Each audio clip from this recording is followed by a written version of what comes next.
El amor que sentía por una mujer, Marta, le trajo una ceguera completamente nueva, una que además le robaba el sueño por las noches. Y es que esta frase, que suena así como muy poética, la verdad, resume a la perfección el problema de Julián. Su insomnio no era por el café ni por el ruido de la ciudad, ¿qué va?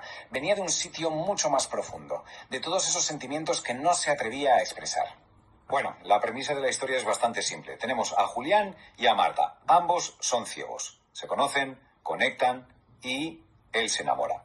Pero claro, con ese amor llega un conflicto interno que lo mantiene en vela noche tras noche.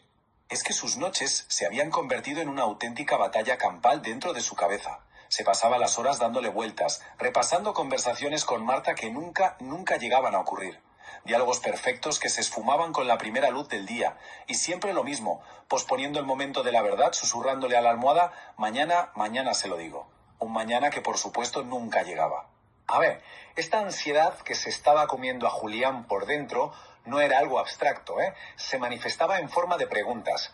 Preguntas muy concretas que se repetían en su mente como un disco rayado, sobre todo por la noche. Esta era la primera y sin duda la que más le paralizaba de todas. El miedo al rechazo era tan fuerte que prefería 1000 veces el tormento de la duda a tener que enfrentarse a una posible respuesta que no quería oír. Y aquí vemos lo mucho que se estaba jugando, porque no se trataba solo de un posible amor no correspondido, no, se trataba del riesgo, muy real, de perder una conexión con alguien a quien valoraba muchísimo. El silencio en su cabeza parecía la opción más segura para no perderlo todo. Y esta es la pregunta final, la que revela la auténtica trampa de su propia mente, porque el miedo a no hacer nada, a la inacción, también le estaba atormentando. Estaba completamente atrapado entre el miedo a hablar y el terror a no hacerlo nunca.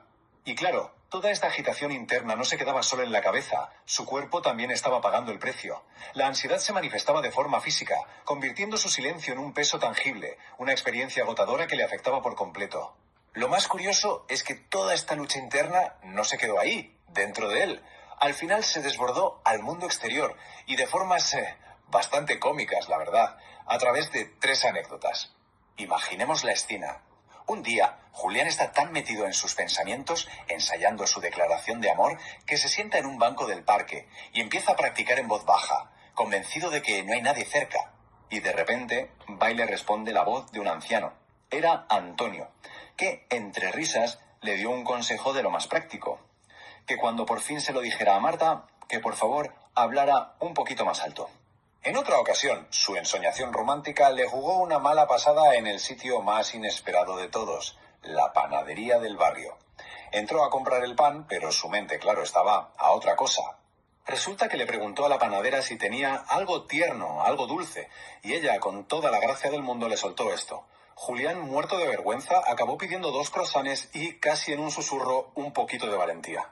Y el último incidente ocurrió una de tantas noches de insomnio. Mientras caminaba por la calle ensayando una vez más su confesión, su bastón se topó con un obstáculo bastante ruidoso. El estruendo metálico de su bastón contra una papelera fue, como se suele decir, la gota que colmó el vaso. Su propia frustración salió disparada en este comentario sarcástico. Una señal de que estaba llegando a su límite. Estas experiencias, aunque fueron bastante incómodas para él, llevaron a Julián a una especie de epifanía.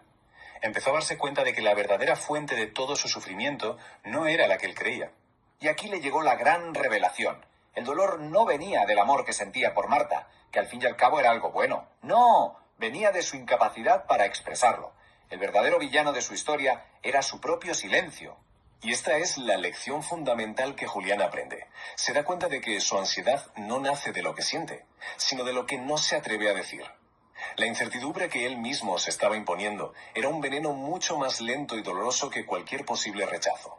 Una madrugada, completamente agotado, esta rima dolorosa le salió así, de repente. Fue un momento de honestidad brutal consigo mismo. Y esa verdad, aunque dolía, fue justo lo que necesitaba para decidirse a actuar. Y con esto llegamos al desenlace. Después de tanto insomnio, de tanta ansiedad, de tanto darle vueltas a todo, llegó un día en que el corazón de Julián simplemente se cansó de tener tanto miedo. Estaba sentado junto a Marta en su banco de siempre, y con la voz temblorosa pero firme, por fin lo dijo todo. Dejó salir toda esa vulnerabilidad, todo el agotamiento y toda la verdad que había estado guardando durante meses. Y entonces se hizo el silencio. Unos pocos segundos que para Julián debieron de ser como una eternidad. Todo su miedo, toda su ansiedad estaba contenida en esa pequeña pausa, mientras esperaba una respuesta. Y la respuesta llegó. Resulta que Marta no solo sentía lo mismo, sino que ella también había estado atrapada en un silencio parecido. Y con una sonrisa le añadió que, por cierto, hacía muchísimo ruido cuando ensayaba sus declaraciones por la calle. Y esa es la poderosa conclusión de esta historia. La cura para el insomnio de Julián no fue la respuesta de Marta en sí, sino el valor que encontró para hacer la pregunta. La solución no estaba en la certeza, sino en el coraje de ser vulnerable y por fin romper el silencio. Esa noche, por primera vez en mucho tiempo, Julián durmió. Seleccionado. Servicios en uso. Grabación de la pantalla.